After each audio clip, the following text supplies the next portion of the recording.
Geliefdes, ons lees uit die woord van die Here uit Johannes 7. Johannes 7 vanaf vers 37 tot 39.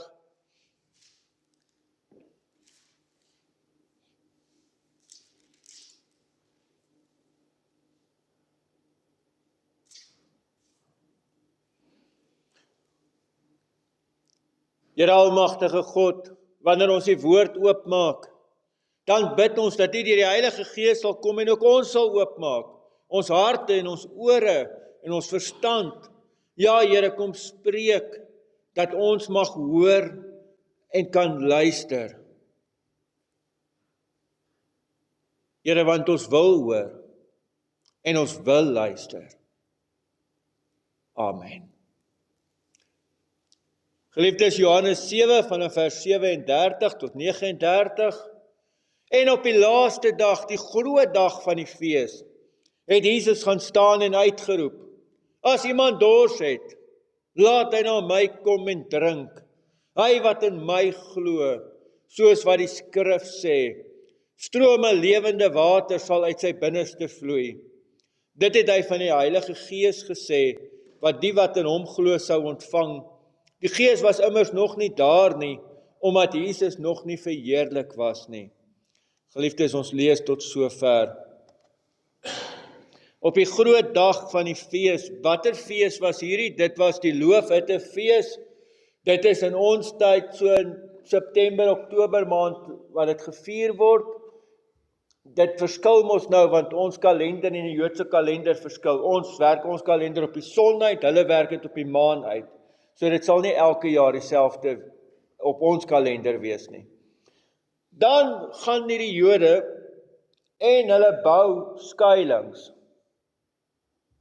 wat nie naby kom van die shacks wat ons sien langs die pad partykeer. Hierdie is skuilings wat uit takke en goed gemaak word, met blare toegemaak word, en vir 7 dae bly hulle in daai skuilings. Want hulle vier die 40 jaar wat hulle in die woestyn was, en God se bewaring en beskerming daar. Die feit dat hulle daar was, en die Here het vir hulle gesorg, en in die woestyn het hulle nie huise gehad nie. Daar moes hulle so oppak en trek. Wat ek en jy wel in ag moet neem is, hulle het uit Egipte uitgetrek, hulle het daar in die Gosen streek gebly langs die Nyl. Nou trek hulle na die land Kanaan toe, na die beloofde land toe, en dit vat hulle 40 jaar. Nou selfs die oudstes en die stadiges onder julle sal nie 40 jaar stap. Ek meen, jy gaan 'n tyd vat, dit gaan jou lank vat, maar nie 40 jaar nie. Hoekom was hulle 40 jaar in die woestyn? Hoekom het dit hulle 40 jaar gevat? Want hulle was eintlik al daar by die beloofde land. En in my kinderbybel onthou ek altyd die prentjie van Joshua en Caleb, wat daar uitkom, met sulke groot smaals en 'n stok tussen hulle twee, wat hulle hierdie druiwetros opdraai. Nee, wie ken daai prentjie? Julle hom ook geken, hè? Amazing, dis hoekom jy vir jou kinders en jou kleinkinders moet kinderbybels koop. Want hulle ook eendag hulle groot die prentjie nog steeds kan hê. Want hier is Joshua en Caleb wat sê, kyk hoe lyk hierdie vrugte van die land. Wow, die Here gee ons 'n fantastiese land. Manne, let's go. 10 ander ouens sê, wow, stop die bus. As julle gedink het hierdie vrugte is groot, dan moet julle die mense sien wat daar bly. Hulle is reuse. Kan ons net op 'n praktiese punt vra? Het een van julle al 'n reus gesien? Hoekom nie? Want daar is nie sulke goed nie. Kyk, ons groot ouens. Ek het ook 'n student was baie verskillende werke gedoen. Toe ek daar by die rugby gewerk eendag, ek onthou ons het goed aangedra. Toe loop ek in een van daai Vrystaat slotte vas, nê. Nee, ek het nooit in my lewe gedink ek is 'n kort ou nie. Maar as ek so opkyk nou, en dink ek, my. Nee, so, julle daar's groot ouens. Ek dink aan Bakkies Botha, ek dink aan Victor Maxfield, ek dink aan Ebenetsebev, nê. En die Viking, nê. Hey, dis groot manne. Maar dis nie reëse nie. So hulle doen nou maar wat ons ook nog steeds al die tyd doen. Die groot moeilikheid maak ons reëse.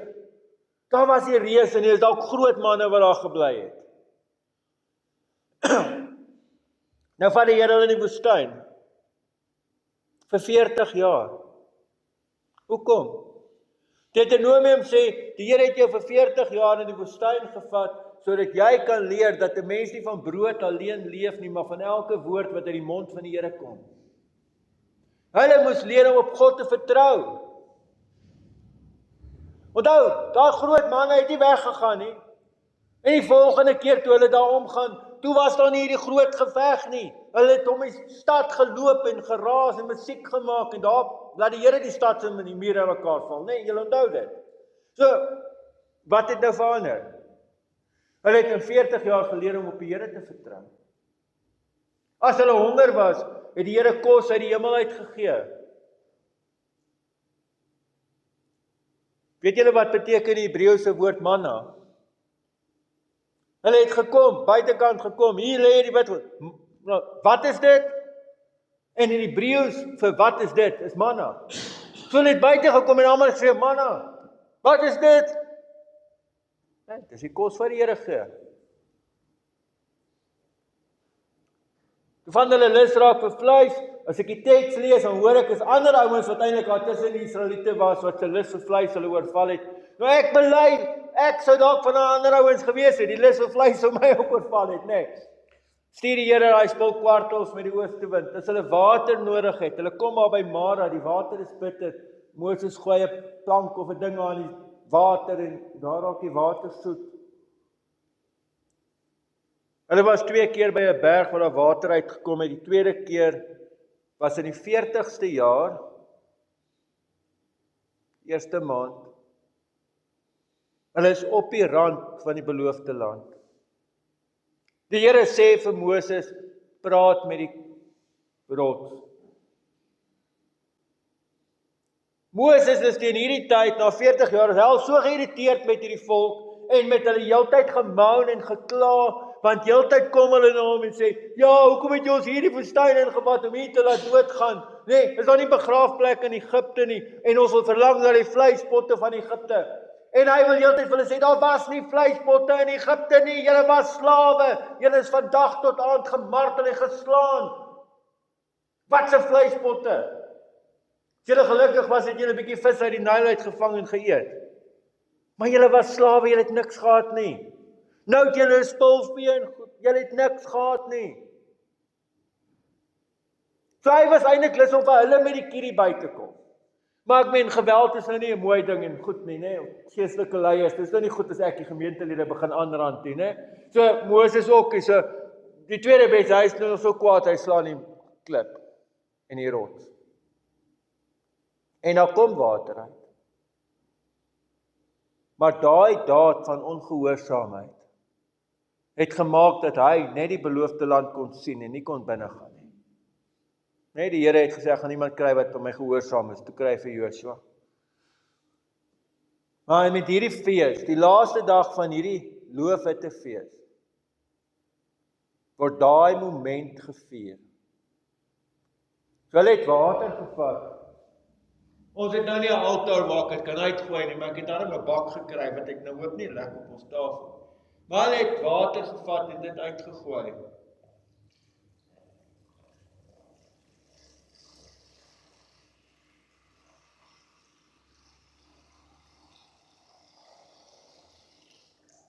En dan het hulle gedink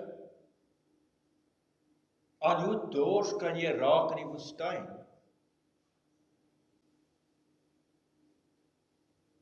Nou wanneer kom van die Nyl rivier af, daar's genoeg water, hy Nyl raak het op, wat jy ook al het daar, jy het water.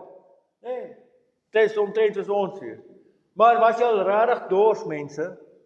As jy daar woestyn, jy raak so dors, jy begin water sien waar nie water is nie.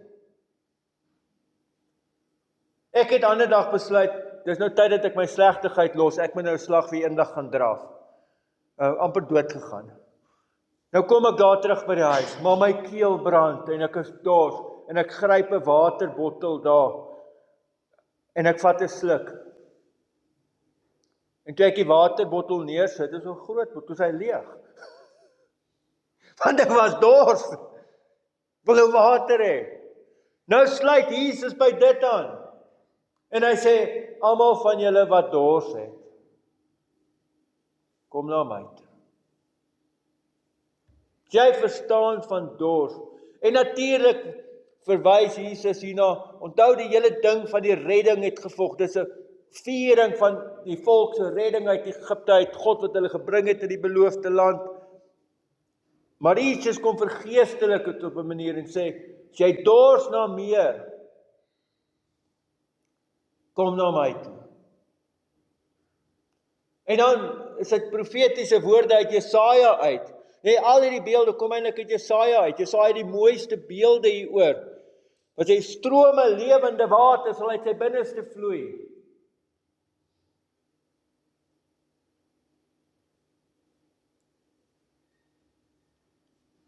Kan ek jou eerlik vra vanoggend? Kan ons voor God geen illusies hê, geen maskers, geen voorgee of pretend nie? Kan ons net eerlik voor God wees? As jy na jou eie lewe kyk, is dit jou belewenis van jouself. Dat strome lewende water vloei uit jou binneste. Of gaan ek en jy herken, partykeer voel dit of ek in die woestyn is. Voel of die son my gevang het. Voel of hierdie reis te ver was. Of ek te veel seer gekry het langs die pad. En my lyf nou nie meer kan nie. En ek is moeg. Hoor die evangelie woord. Hoor die liefdesuitnodiging van Jesus. Kom na my toe. Almal wat dors het. Ek luister vanoggend weer 'n lied van toe ek nou bietjie jonger was. Kan julle die groep onthou? U2. Nee, weet jy, luister mense nog hulle goed. Hulle het 'n interessante lied geskryf. Ek bly heeltyd wonder oor dit. I still haven't found what I'm looking for. Hulle is besig om te soek. Hulle bly soek, maar hulle het nie gekry wat hulle soek nie. Hy sing iewers in die lied dat I believe in thy kingdom come. Julle, dit is ons taal, né? Dis die taal wat ons gebruik in die Ons Vader gebed. Is ek reg, julle Engelse? Nee, maar hy bly nog soek. Hy sing ook verder in die lied. I've carried the cross of my shame. I've carried the cross of my shame. Die kruis van my skuld, my skaamte, alles waaroor ek skuldig voel. En kan ek vanoggend vir jou sê, daai goed hou jou terug. Dis 'n binding. Dit steel jou geestelike vreugde. En ek wil jou vandag uitnooi. Die Here Jesus Christus het vir jou aan die kruis gesterf. En hier's 'n oefening wat jy kan doen. Gaan nou huis toe nie. Dan gaan maak jy 'n lys van al die sondes waarvoor hy nie aan die kruis gesterf het nie. En as jy nou so 'n lys kan opstel, dan bring jy dit vir my. Ek wil dit baie graag. Jy kan nie. Hy het vir elkeen van jou sondes aan die kruis gesterf. En hy kom, hy reinig jou, hy was jou skoon met sy bloed. Jy is skoon gewas deur die bloed van die Here Jesus Christus. Jy is gereinig deur sy bloed. Al daai skuld. Gaan lees hoe mooi skryf Paulus oor dit. Hy sê, die skuldbrief, die aanklag teen jou, is aan die kruis van Christus vasgespijker. Hoeveel keer het die Here hierdie laaste tyd vir my en vir jou in hierdie kerk gesê, daar's dus geen veroordeling vir die wat in Christus Jesus is nie. Jy's skoon. En hier sê jy dors het. Nou staan daar, hierdie was 'n verwysing na die belofte, die vervulling van die belofte wat God al in die Ou Testament gemaak het, oor die Gees wat uitgestort gaan word. En ja, die Heilige Gees was werksaam daar, maar onthou altyd die onderskeid in individue. Op Pinksterdag word die Heilige Gees uitgestort en elke gelowige ontvang die Gees. En nou soek ek dit.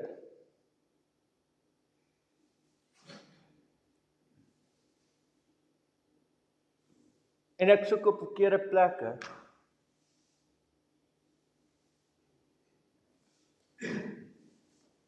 Daar is sekere verkeerde plekke waar ek soek wat vir julle obvious verkeerde plekke is.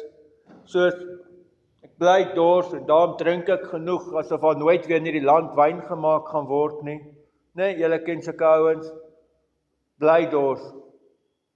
Dis 'n diepe soeke na Christus. Ander ouens begryp hulle net in ander goed. Enige ding wat ek in jou verslaaf raak. Dis 'n soeke na Christus. Ek besef vandag, soos ek hier voor julle staan, dat al my hardlopery, ek het dit net bietjie hand uitgeruk, julle. Ek het party verskriklik baie gehardloop. Dit het 'n verslawing geraak daai tyd. Dit was 'n soeke na Christus. Was 'n soeke na iets, ek het nie geweet nie. Eindelik was dit 'n soeke na Christus. Partykeer skuif ons die soeke en ons maak dit 'n soeke na die Heilige Gees. Wat mos nou baie mooi en vroom klink. Jo, dit klink so Bybel, dit klink so, maar dis hoe dit hoort in die kerk. Kan ek vir julle sê, dis nie wat die Bybel sê nie. Die Bybel sê duidelik in hierdie teks, nou gaan kyk, dalk is dit nou net die teks. Nou gaan lees ek die Bybel. Nee, dis die hele Bybel vol. Christus staan sentraal. God het hom aangestel. Hy het hom gesê, dit is die manier, dis die toppunt van my redding vir die mense. Hier staan Christus. Dit is absoluut. Hy is die koning van die konings. Hy is die hoof van die kerk. Hoe ontvang jy die Heilige Gees? Deur in die Here Jesus Christus te glo. Hoe beleef jy meer van die Heilige Gees? Deur nader aan Christus te beweeg. Wanneer ek die Heilige Gees heeltyd soek, dan raak dit eintlik oor myself. Want ek wil hierdie gawes hê. Ek wil hierdie goed kan beleef. Nee, soek vir Christus. Heeltyd, ons is besig met Johannes vanoggend, né? Gaan lees hoeveel keer in Johannes se evangelie kry jy hierdie gedagte van in Jesus. Julle moet in my bly en ek in julle. Nee, die hele Johannes is vol daarvan. Dan lees ek Johannes se briewe wat hy geskryf het. 1, 2 en 3 Johannes, dieselfde, heeltyd, in Christus, in Jesus. En die ander boek wat hy geskryf het, in Openbaring, dan lees ek dieselfde daar. Dat dit alles net oor Jesus gaan. En wat beteken dit om in Jesus te wees? Dit gaan oor hierdie noue verhouding, hierdie noue verbondenheid tussen my en Jesus. So hierdie teks vervolgens vir my kom sê, jou dors, jou soeke na meer, veral ook godsdienstig, kan net bevredig word in die Here Jesus Christus. Daar's nie 'n ander manier nie. Baie keer voel ons, en mense sê baie keer vir my, ja, ek moet so hard probeer. Jy hoef nie vandag harder te probeer nie. Baie keer sê mense, nee, ek moet eers hierdie goed regmaak. Moet niks regmaak nie, gaan net soos wat jy is. Ek onthou toe ek 'n student was, wat daar 'n sendeling wat daar gepreek het, gesê, Jesus het gesê, ons moet vissers van mense wees, en dis okay, ons kan hulle net so vat, hy sal hulle self skoonmaak. Nee, ons sal hulle so lank krap en skoonmaak ook vir hom. Hy sal dit self doen, maar vir jou ook. Hy sal dit doen. Jy hoef nie eers 'n spul goed te fix nie, of reg te maak nie. Nee, nou kan ek na die Here toe gaan, nou het ek hierdie ding in my lewe uitgesorteer. Nee, gaan net so na hom toe. Met alles, met al jou bagasie. Net die Engels sê so mooi, all your baggage. Nee, vat dit alles saam na hom toe. En gaan na Jesus toe. Hoor dit, hier is nie 'n beklei nie, dis 'n liefdesuitroep, 'n liefdesuitnodiging. Kom na my toe. Baie geleerdes skryf baie mooi, sê is 2 goed in die uitnodiging. Kom na my toe en dan glo in my. En baie ouers aanvaar daai eerste kom na my toe as dis jou eerste stap, maar die glo in my is daai heel pad se saamloop met Jesus. Daai verhouding wat jy met hom het. Ek wil elkeen van julle ook vanoggend uitnooi. Kom na Jesus toe. Bly by hom. Amen. Here almagtige God, baie dankie vir die teks. En ja, Here, gee dat ons wat dors het. En ons bely ons het dors. Na U toe sal kom, die bron van die lewende water, by wie dit verniet is. Here, voed ons dors, in die naam van ons Here Jesus Christus. Amen.